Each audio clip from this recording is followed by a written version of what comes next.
Hello, beautiful people. Welcome back to another tutorial. Today, I'll be showing you how I made this beautiful princess bow.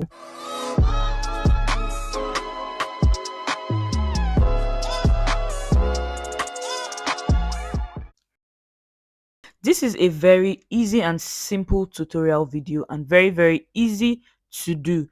The list of ingredients will be in the description box. So let's get started.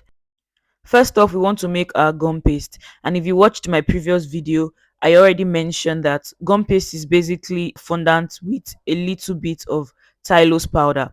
The recipe that works for me is 500 grams of already made fondant and a teaspoon of Tylose powder. Tylose powder is also known as CMC. Now in this video, you can see me flattening out my fondant because I want to make it wide enough to get two strips. I'm going to be cutting out two strips of fondant from this piece of fondant that you're seeing on your screen.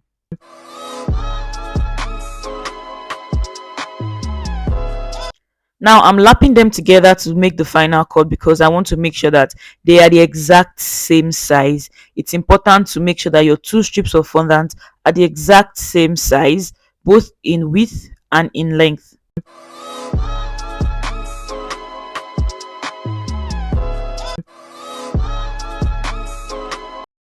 You can guess what time it is. It's measuring time. Well, for me, I always like to measure whatever I am crafting because it makes it more accurate. In this video, the length of my fondant or my piece of fondant was about 6.5 inches, and the height, or will I say the width, was about 3 inches. Now with my paintbrush, I have applied a little water to one side of my piece of fondant while I lapped the other side on top of it. This is me using a piece of tissue to secure that hole that I have created. Without the tissue, it's likely to close up or break on you. So I put that tissue there just to make sure that my hole is secure. If you notice, my fondant is cracking a little bit. Well, thanks to Hamatan. It's actually really difficult to work with fondant during the Hamatan season. But we what? We move. We what? We So here I have flattened out yet another piece of fondant. This time around I'll be needing just one strip, and this strip is to cover the space between the two pieces of fondant that I put together to form the bow.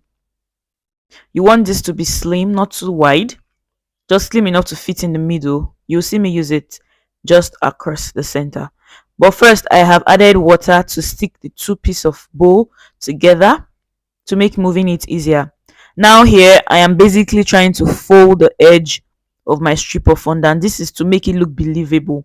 You don't want to just put a very flat piece of fondant across those two pieces of fondant that you have seated there. You just want to add some action, I can say. Just add some movement, make it look realistic.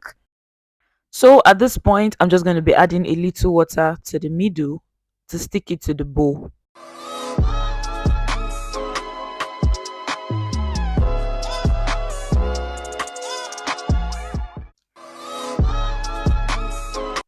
Now, if you're familiar with what princess bow normally looks like on dresses, you would realize that there are usually two extra strips of cloth that runs under the bow.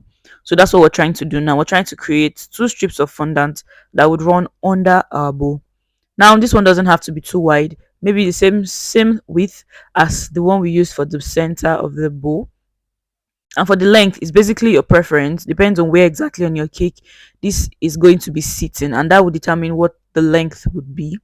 So this was just for tutorial purpose, so I just made it a regular, I think 6 inches in length. So this works. So I also cut the ends of each strip to make it look realistic, like an actual ribbon.